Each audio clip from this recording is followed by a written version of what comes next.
Hello students, class 10th विषय विज्ञान chapter 2 अम्ल, क्षार और लवण। तो बच्चों, आज हम लेकर आए हैं आपके लिए very important multiple choice question इस चैप्टर से। तो मल्टीपल चॉइस क्वेश्चन स्टार्ट करने से पहले हम आपको कुछ जानकारी देना चाहेंगे ताकि आपको मल्टीपल चॉइस क्वेश्चंस को करने में कोई प्रॉब्लम ना आए। तो सबसे पहले जो है हम आपको बताएंगे कि पीएच स्केल क्या होता है, क्योंकि इसके ऊपर हमेशा जो है एक प्रश्न ज़रूर मिलता है, बहुत ही इम्पोर्टेंट होता है।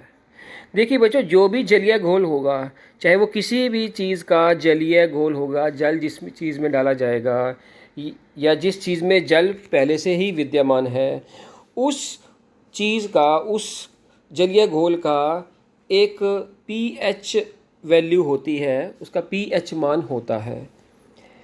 पीएच मान ये बताता है कि जो हमारा जो घोल है वो एसिडिक नेचर का है, यानी कि अम्लीय है, अल्कलाइन यानी कि क्षारीय है, या उदासीन है।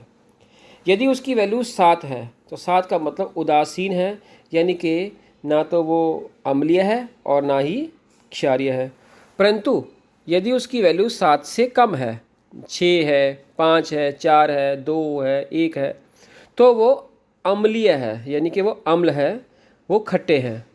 और यदि उसकी वैल्यू 7 से ज़्यादा है, उसकी वैल्यू 13 है, उसकी वैल्यू 8 है, उसकी वैल्यू 8.5 है, तो वो सभी क्षारीय हैं। तो जैसे नींबू की बात करता हूँ मैं, नींबू जो है उसका जो पीएच मान होगा वो एसिडिक साइड में होगा, यानी कि अम्लीय होगा, और वो 7 से कम होगा। अब हम बात करते हैं, यदि दो घोल हैं और उनके दोनों के पीएच मान 7 से कम हैं, तो फिर क्या फ़र्क होगा? दोनों अम्लीय तो होंगे, परंतु जो जितना 7 से ज़्यादा कम होगा वो प्रबल अम्लीय होगा, यानी कि स्ट्रोंग होगा, और जो 7 के बिल्कुल नज़दीक होगा वो दुर्बल होगा। तो मान लीजिए हम बात करते हैं कि दो हमारे पास घोल हैं और उनके पीएच मान है 2 और 5, दोनों 7 से कम है। तो इसका मतलब ये हो गया कि जो 2 वाला है वो जो है वो भी अम्लीय है, 5 वाला भी अम्लीय है, परंतु जो 2 वाला है वो 7 से ज़्यादा दूर है, इसलिए वो प्रबल होगा, और जो 5 वाला है वो दुर्बल होगा। तो इसलिए तो जितना हम, अगर इसी तरह से हम 1 और 2 की बात करें तो 1 वाला जो है वो प्रबल होगा और 2 वाला जो है वो दुर्बल होगा। अब हम बात करते हैं जिनका पीएच मान 7 से ज़्यादा हो। मान लीजिए एक का 8 है और एक का 11 है। 8 वाला भी क्षारीय है और 11 वाला भी क्षारीय है, परंतु 8 वाला जो है वो दुर्बल क्षारीय होगा, यानी कि कमज़ोर होगा, वीक होगा, परंतु जो 11 वाला या 12 वाला है वो 8 वाले से ज़्यादा स्ट्रॉन्ग, ज़्यादा पावरफुल, यानी कि वो प्रबल क्षारीय होगा। परंतु अगर हम 12 और 14 की बात करें तो दोनों में जब कंपैरिजन करेंगे तो 12 वाला वीक होगा, यानी कि वो दुर्बल होगा, और जो 14 वाला है वो थोड़ा स्ट्रॉन्ग होगा, यानी कि प्रबल होगा। तो कहने का मतलब अब ये है कि अगर पीएच मान 7 है तो वो उदासीन है, 7 से कम है तो वो अम्लीय है, और 7 से ज़्यादा है वो क्षारीय है। तो चलते हैं अब हम अपने पहले प्रश्न की ओर। कोई विलयन लाल लिटमस को नीला कर देता है तो उसका पीएच मान क्या होगा? तो बच्चों, इस क्वेश्चन को करने से पहले आपको कुछ यहाँ मैं जानकारी दूंगा। उस जानकारी को लेने से पहले आप यहाँ पर एक शब्द लिख लीजिए। शब्द है अनिल। अनिल। अब अनिल से हम इस क्वेश्चन को कैसे करने वाले हैं? देखिए, आ से अम्ल, नी से नीला और ला से लाल। हमारे पास एक लिटमस पेपर होता है नीले रंग का और एक लिटमस पेपर होता है लाल रंग का। वो लिटमस पेपर हम यूज़ करते हैं, इस्तेमाल करते हैं ये बताने के लिए कि कोई भी जो घोल है या विलयन है वो अम्लीय है या क्षारीय है। तो अनील का मतलब कि अगर अम्लीय होगा तो वो नीले लिटमस को लाल कर देगा, अम्ल, नी, नीला, लाल, और जो क्षारीय होंगे वो लाल लिटमस को नीला कर देंगे, और जो उदासीन होंगे वो किसी भी लिटमस पेपर के कलर को चेंज नहीं करेंगे, उनका रंग नहीं बदलेगा। तो यहाँ पर क्वेश्चन है कि कोई विलयन लाल लिटमस को नीला कर देता है तो उसका pH मान क्या होगा। देखिए, अगर नीला लाल करता तो अम्ल होता, पर यहाँ लाल नीला हो रहा है तो वो क्षारीय है। क्षारीय है तो इसका मतलब कि उसका जो pH मान है वो 7 से ज़्यादा होगा। तो देखते हैं हमारे पास क्या ऑप्शंस हैं। हमारा पहला ऑप्शन है 2, और हमने कहा था कि हमारा pH मान 7 से ज़्यादा होना चाहिए, तो उत्तर ए नहीं है। बी 7 भी नहीं है, 7 उदासीन का होता है। 6 भी नहीं है, 6 अम्ल का होता है। 10, हाँ ये पॉसिबल है। तो इसलिए हमारे चारों ऑप्शंस में से जो हमारा राइट आंसर हुआ वो हुआ डी 10। तो राइट आंसर इज डी 10। हमारा दूसरा प्रश्न है, उदासीन विलयन का pH मान होता है, कितना होता है? अभी बताया था वैसे, परंतु देखते हैं ऑप्शंस क्या हैं। हमारा पहला ऑप्शन है 6 उदासीन नहीं हो सकता, 6 अम्लीय होगा क्योंकि वो 7 से कम है। बी 7, हाँ ये सही उत्तर है। फिर भी हम अपने और ऑप्शंस को देख लेते हैं, सी 8 और डी 14। तो हमारा सही उत्तर हुआ बी 7। हमारा अगला प्रश्न है, अम्लीय वर्षा के लिए pH का मान क्या है? देखिए, सबसे पहली बात याद रखनी है, अम्लीय यानी कि उसमें एसिड है, अम्ल है, तो उत्तर कहीं ना कहीं जो है वो 7 से कम होगा। परंतु अगर ऑप्शन 7 से कम आते हैं तो आपको इसकी जानकारी होनी चाहिए कि अम्लीय वर्षा के लिए pH का मान क्या होता है। तो हम देखते हैं हमारे ऑप्शंस क्या हैं। हमारा पहला ऑप्शन है 5.6 से कम। दूसरा ऑप्शन है 12 से कम। तीसरा ऑप्शन है 14 से कम, और चौथा ऑप्शन है 11.5 से कम। तो पहले ही आपको बता दिया गया था कि अम्लीय वर्षा जो है वो अम्ल है, एक अम्लीय घोल है, और उसका उत्तर 7 से कम होना चाहिए, और 7 से कम यहाँ पर एक ही ऑप्शन है, ए। तो therefore our right answer is option ए।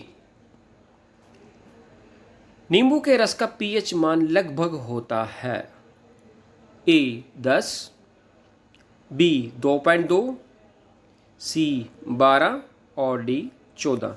देखिए, नींबू का रस खट्टा होता है और अम्लों की यह पहचान होती है कि अम्ल खट्टे हैं, तो इसलिए ये अम्ल है, नींबू का रस एक अम्ल है, और इसका उत्तर 7 से कम होना चाहिए। तो 7 से जो कम ऑप्शन है वो सिर्फ ऑप्शन बी बनता है, इसलिए इसका राइट आंसर है 2.2। तो फिर भी आप याद कर लीजिए, नींबू के रस का pH मान 2.2 होता है, क्योंकि हो सकता है कि कोई ऐसा भी आपको प्रश्न मिल जाए जहाँ पर ऑप्शन सारे ही 7 से कम हो, या ऐसा भी हो सकता है कि आपको मल्टीपल चॉइस क्वेश्चंस में ना आकर सीधा ही आंसर पूछ लिया जाए। तो आपको ये याद रख लीजिए कि नींबू के रस का pH मान लगभग 2.2 होता है।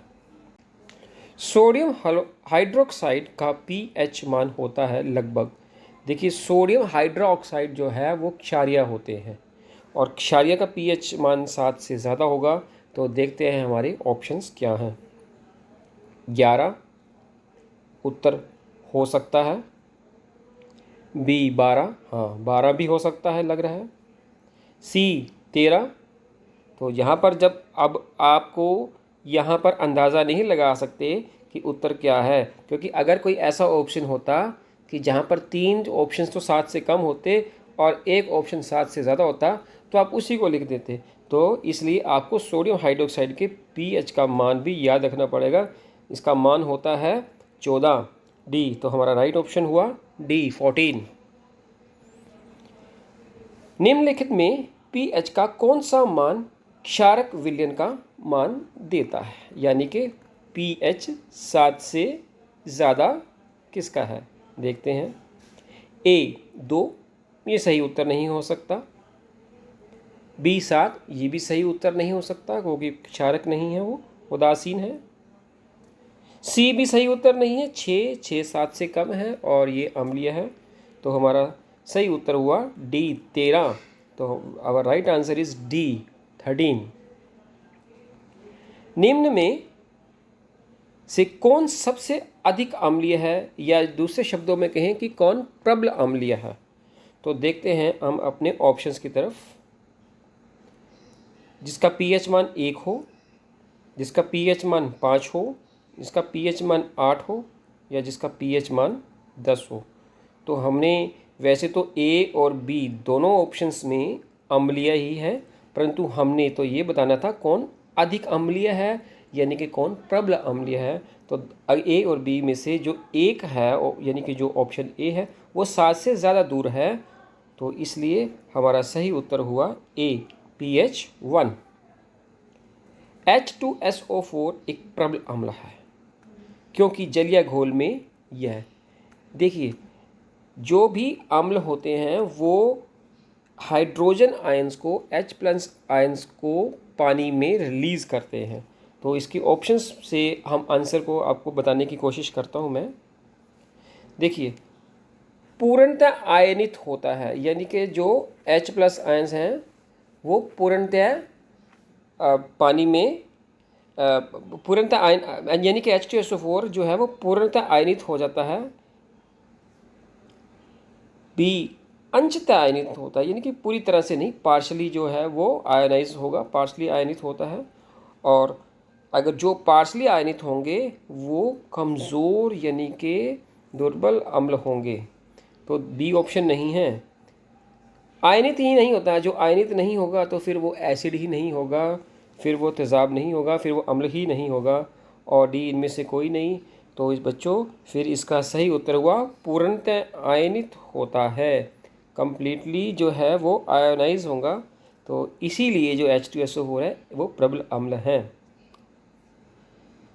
जल का pH मान होता है, जल जो है वो उदासीन है, इसलिए इसका pH मान जो है वो कितना होना चाहिए, 7, ना 7 से कम ना 7 से ज़्यादा। तो हमारा जो ऑप्शन है वो बी 7 सही ऑप्शन है। एक विलयन नीले लिटमस को लाल कर देता है। अनिल, नीले को लाल कर देता, अनिल, अभी बताया था ना अनिल जो नीले लिटमस को लाल कर देंगे। कौन से होते हैं वो, जो नील, जो नीले को लाल कर दे वो अम्ल होते हैं। तो यहाँ पर यही चीज़ है कि नीला जो है वो लिटमस जो है नीले को लाल कर देना, जो नीले को लाल कर दे वो कौन होते हैं, होते हैं, या यानी कि वो अम्ल होते हैं। तो देखते हैं हमारे पास ऑप्शंस क्या आते हैं। हमारा पहला ऑप्शन है ए 8, बी 10, सी 12 और डी 6। जो अम्ल होगा उसका pH मान 7 से कम होगा, और 7 से कम का यहाँ ऑप्शन सिर्फ एक ही है, D. So therefore our right answer is D 6। So चलते हैं अपने नेक्स्ट क्वेश्चन की ओर। हमारा शरीर pH मान के किस परिसर में सही तरीके से कार्य करता है। तो हमारे शरीर का जो pH मान है वो कितना होना चाहिए, ए 2.3, बी 5.7, सी 7 से 7.8, या 9 से 9.5। तो बच्चों इसका सही उत्तर है 7 से 7.8। तो इसका मतलब ये हो गया कि हमारे जो शरीर का pH मान है थोड़ा सा 7 से ज़्यादा होता है। हमारा अगला प्रश्न है, निम्नलिखित अम्लों में से कौन प्रबल अम्ल है, यानी कि कौन स्ट्रॉन्ग एसिड है। ए लैक्टिक अम्ल, बी एस्कॉर्बिक अम्ल, सी सल्फ्यूरिक अम्ल, या डी फॉर्मिक अम्ल। तो बच्चों यहाँ पर मैं आपको यहाँ जानकारी दे दूंगा कि जो सल्फ्यूरिक अम्ल, सल्फ्यूरिक एसिड सी ऑप्शन पर है, वो बहुत ही स्ट्रॉन्ग एसिड है, वो बहुत ही प्रबल अम्ल है, और इसको अम्लों का राजा यानी कि किंग ऑफ एसिड्स भी हम कह सकते हैं। So therefore our right answer is option C sulphuric acid या सल्फ्यूरिक अम्ल। प्लास्टर ऑफ पेरिस का रासायनिक सूत्र है। CaSO4 2H2O, CaSO4 half H2O, Na2CO3 10H2O, या इनमें से कोई नहीं। तो बच्चों प्लास्टर ऑफ पेरिस यानी कि POP, जो कि आपने देखा होगा कि घरों पर आजकल रिवाज है, तो घरों की छतें जो है हम कहते हैं कि POP की छत बनी हुई है, तो डिज़ाइनिंग जो है वो POP से की जाती है, यानी कि प्लास्टर ऑफ पेरिस से की जाती है। इसका एक और इस्तेमाल है कि जब आपने देखा होगा किसी की हड्डी टूट जाती है तो हम लोग कहते हैं कि उसने प्लास्टर चढ़वाया हुआ है। वो प्लास्टर नहीं, एक्चुअल में प्लास्टर ऑफ पेरिस ही है। प्लास्टर जो है वो चढ़ता है और वो जो है सूख कर जो है वो सख्त हो जाता है। तो इसका जो रासायनिक सूत्र है वो है CaSO4 हाफ H2O। तो option is B. Oxalic acid, oxalic अम्ल की प्राकृतिक स्रोत निम्न में से कौन है? कौन इसका नेचुरल सोर्स है? तो इसके ऑप्शंस हैं ए संतरा, बी टमाटर, सी सिरका, या डी इमली। तो आप इस चीज़ को याद रख लीजिए और पता भी होना चाहिए कि जो ऑक्सैलिक एसिड है उसका जो नेचुरल सोर्स है, उसका जो प्राकृतिक स्रोत है वो टमाटर है। So therefore right answer is option B टमाटर। निम्नलिखित में से कौन सा बुझा हुआ चूना है? यानी कि कौन बुझे हुए चूने का सूत्र है? ए CaO, बी CaOH2, सी CaCO3, या डी Ca। तो इसका सही उत्तर है ऑप्शन बी CaOH2, जो कि बुझे हुए चूने का रासायनिक सूत्र है। निम्नलिखित में से कौन सी धातु ठंडे जल से अभिक्रिया कर धातु के हाइड्रोक्साइड बनाती है या बनाएंगे? तो ऐसी बहुत सी धातुएं हो सकती हैं, परंतु हमने तो अपने ऑप्शंस से ढूंढनी है यहाँ पर। तो हमारा ऑप्शन है सोडियम एवं पोटाशियम, मैग्नीशियम एवं कैल्शियम, सोडियम एवं कॉपर, या इनमें से कोई नहीं। तो हमारा सही उत्तर है सोडियम और पोटाशियम। ये दो ऐसी धातुएं हैं जो ठंडे जल के साथ अभिक्रिया कर धातु के ऑक्साइड बनाती हैं। सोडियम सोडियम ऑक्साइड बनाएगा और पोटाशियम पोटाशियम ऑक्साइड बनाएगा। लिटमस विलयन जो बैंगनी रंग का रंजक होता है, यह किस पदार्थ का बना होता है? ए कवक, बी लिचेन, सी जिम्नोस्पर्म, या डी इनमें से कोई भी नहीं। तो वो जो है लिचेन नाम के एक पदार्थ से बना होता है लिटमस विलयन। सिरके में कौन सा अम्ल पाया जाता है? देखिए बच्चों, आपको पहले ही बताया जा चुका है कि जो भी पदार्थ, जो भी जलीय घोल खट्टे होते हैं वो एसिडिक होते हैं, यानी कि अम्लीय होते हैं। अब सिरका भी खट्टा है, तो इसका मतलब ये हुआ कि सिरके के अंदर भी कोई ना कोई एसिड यानी कोई ना कोई अम्ल है। अब वो कौन सा अम्ल है जो सिरके में होता है? ए लैक्टिक अम्ल, बी मिथेनॉइक अम्ल, सी साइट्रिक एसिड, और डी एसिटिक एसिड। तो हमारा सही उत्तर हुआ एसिटिक एसिड या एसिटिक अम्ल। मिल्क ऑफ मैग्नीशिया के जलीय विलयन का निम्नलिखित में से किस रूप में उपयोग किया जा सकता है? Number A antacid, number B analgesic, और नंबर सी एंटीबायोटिक, और नंबर डी एंटीसेप्टिक। तो बच्चों जो मिल्क ऑफ मैग्नीशिया होता है उसको हम एंटासिड की रूप में हम इस्तेमाल करते हैं। एंटासिड मीन्स कि जब कहते हैं ना कि किसी इंसान को खट्टे डकार आ रहे हैं और वो कहता है कि मुझे तेज़ाब बन गया है, मुझे एसिड बन गया है, तो उस एसिड को उदासीन करने के लिए, उसको न्यूट्रलाइज करने के लिए हम थोड़ा सा उसमें क्षार, अगर उसको ओरली जो है माउथ से क्षार दे दें तो अम्ल के साथ क्रिया करके उदासीनता की अभिक्रिया होगी और वो उदासीन पदार्थ बनेगा, जिसकी वजह से उस इंसान की एसिडिटी की जो प्रॉब्लम है वो दूर हो जाएगी। तो इसलिए इसका जो सही उत्तर हुआ वो है ऑप्शन ए, एंटासिड। निम्नांकित में कौन अम्लीय ऑक्साइड है? ज़्यादातर जो भी ऑक्साइड होते हैं वो क्षारीय होते हैं, तो हमने अब बताना है कि इनमें से कौन सा अम्लीय ऑक्साइड है। CaO, SO2,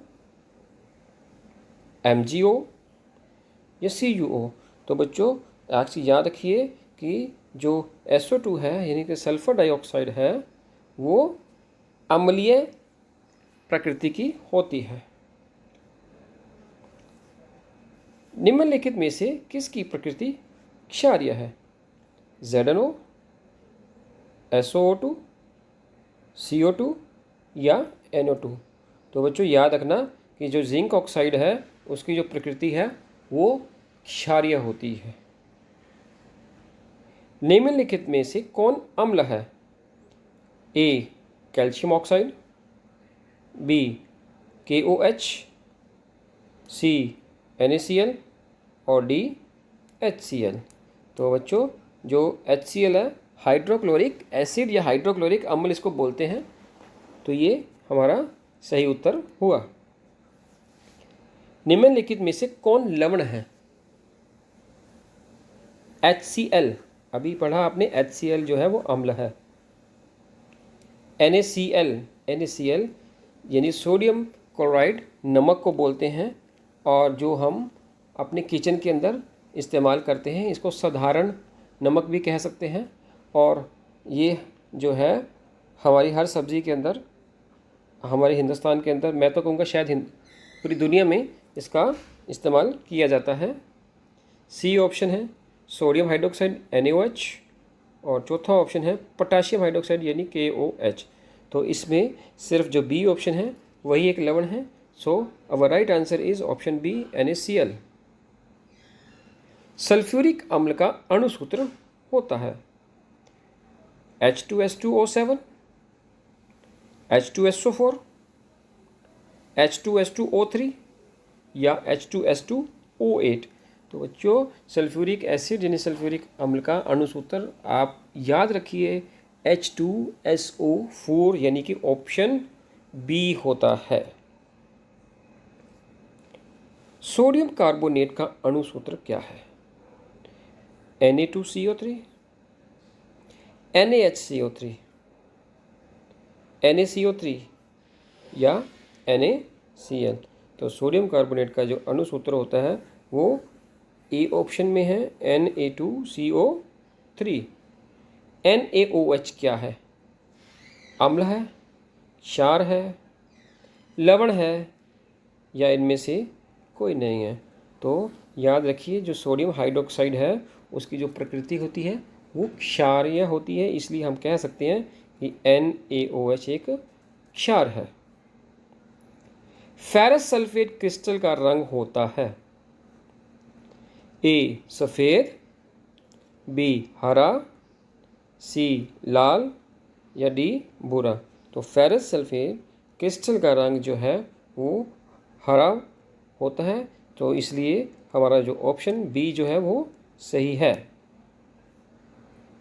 एक्वा रेजिया मिश्रण में HCl एवं HNO3 का अनुपात होता है A, 3:1, 1:3, 2:2 या 1:2। तो इसका राइट आंसर है 3:1, 3:1 A, यानी कि 3 हिस्से HCl के और 1 हिस्सा HNO3 का जब मिलाया जाता है तो उस मिश्रण को हम एक्वा रेजिया कहते हैं। बेकिंग पाउडर का अणुसूत्र क्या है? Na2CO3, CaCO3, NaHCO3 या NaNO3। तो बेकिंग पाउडर का जो अणुसूत्र है वो है NaHCO3। सो हमारा सही ऑप्शन C हुआ। व्यंजक चूर्ण का रासायनिक सूत्र है A, CaCl2, B CaO, C CaOCl2 या डी CaOCl। तो इसका सही ऑप्शन है सी हमारा राइट ऑप्शन है। तो उत्तर हुआ CaOCl2। निम्न में कौन अम्ल नहीं है? HCl, HNO3, H2SO4 या KOH। ए हाइड्रोक्लोरिक अम्ल होता है, बताया था हाइड्रोक्लोरिक एसिड। HNO3 को हम नाइट्रिक एसिड बोलते हैं। H2SO4 को हम सल्फ्यूरिक एसिड बोलते हैं। ये तीनों ही एसिड हैं, तीनों ही अम्ल हैं। परंतु जो KOH है वो पोटाशियम हाइड्रोक्साइड है, वो अम्लीय नहीं है, वो क्षारीय है। इसलिए हमारा सही उत्तर हुआ ऑप्शन डी KOH। कोई विलयन अंडे के पीसे हुए कवच से अभिक्रिया कर एक गैस उत्पन्न करता है जो चूना जल को दूधिया कर देता है। इस विलयन में निम्न में से कौन सा पदार्थ उपस्थित है? ऑप्शंस हैं A NaCl, B HCl, C LiCl और डी KCl। तो हमारा सही उत्तर हुआ HCl, बी। तो B is our right option. जल को जीवाणु रहित बनाने के लिए किस पदार्थ को इस्तेमाल किया जाता है? क्या चीज़ें उपयोगी है? ए धावन सोडा, बी बेकिंग पाउडर, सी फिटकरी या डी विरंजक चूर्ण। तो हमारा जो सही उत्तर हुआ सी फिटकरी। तो बच्चों यहाँ मैं आपको बताऊँ कि पुराने ज़माने के अंदर जब कुएँ होते थे, कुओं में से पानी निकाला जाता था, तो कुओं के पानी की गंदगी को दूर करने के लिए तब फिटकरी का इस्तेमाल किया जाता था। एसिटिक अम्ल दुर्बल अम्ल है। दुर्बल यानी कि कमज़ोर, क्यों?